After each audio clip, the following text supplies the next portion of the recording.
Creating a mobile game while my wife is away for work using generative AI. Day 0. Hey friends, welcome back. One of the most important steps of game development is actually planning. So day 0, dedicated just to planning. Project planning covers many different aspects, from scope, from schedule, from budget, to requirements, objectives. Really, you should be starting with objectives and requirements. So that's what I did. I started a project execution plan, or PEP, in Excel so I can keep track of everything I need for project planning.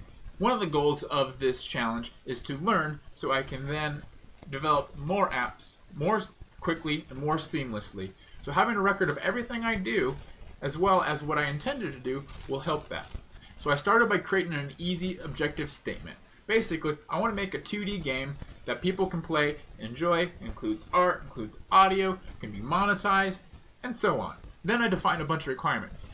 How many downloads I want to achieve by a certain date, how much I want it to grow over a certain period, certain things like return on investments or ROI, revenue targets, marketing targets, rating targets, things like daily active users, monthly active users, a lot of metrics, marketing parameters, how much I want to spend on marketing, how much I want that marketing to result in players joining my game, objectives or requirements for community engagement, so building a community around the game and around IslandStudios, game performance and stability, so not having things like crashes, development and release timelines, so I want to be able to say I'm going to do X by Z date and then see I actually did it, and that will help future development understanding how much effort needs to go into every step, and then boring stuff like legal compliance.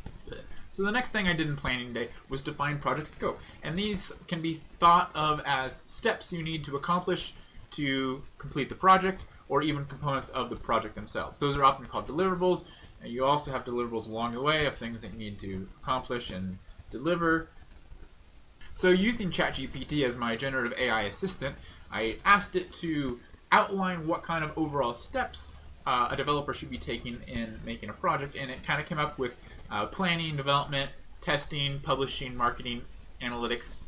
I added iteration because it's not a one and done. You get to a set point, you take feedback, and then you actually do something. You don't just look at your analysis and go, cool, that's real cool. So as you can see on here, planning had a total of 7 steps. These are all complete as of day 0 stuff, except for procuring graphics and audio if necessary. There was a Unity asset sale, so a bunch of stuff was 50% off. Pretty much knew what I wanted to start with already, so I just pulled the trigger on that and got it done early. I've also been making notes for each step so I can go back and reference and understand what I did and maybe figure out what I need to do later as well. So everything on track. Today as day 0, they're all complete. So the trifecta of project or program management is kind of scope, schedule, and estimate. This screen here covers both scope and schedule. I also have a budget. I don't have an estimate. It's pretty low overall expected spend until we get into the marketing area at least. So I don't really have an estimate or a budget. I'm just trying to keep things quick and efficient. So I want to jump back to objectives and requirements again real quick. In software engineering, software development, there's this thing, a concept of minimum viable product. And that's really the goal of this overall week-long challenge, is developing a product with minimum viability. And to me that means it can be packaged, it can be put on Google Play Store, and it can be downloaded by others and receive feedback. That's minimum viable product. It's not going to be the next Clash of Clans, it's not going to be the next Clash Royale, it's not going to be the next TikTok. It's going to be a minimum viable product, which then can grow and expand from there as we learn and take feedback and get better and better.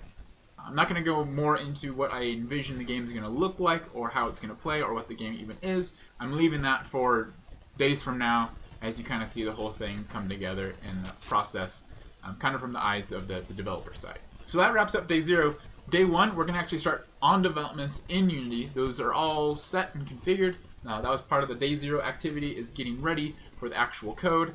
But I told myself I wasn't going to start coding until my wife actually left for her trip, because otherwise that would be cheating. As I've mentioned before, this challenge is being balanced with a full-time technical project manager position, so my time will fluctuate a lot throughout the week, which will make it a really tough challenge. But overall, hit follow and join the journey of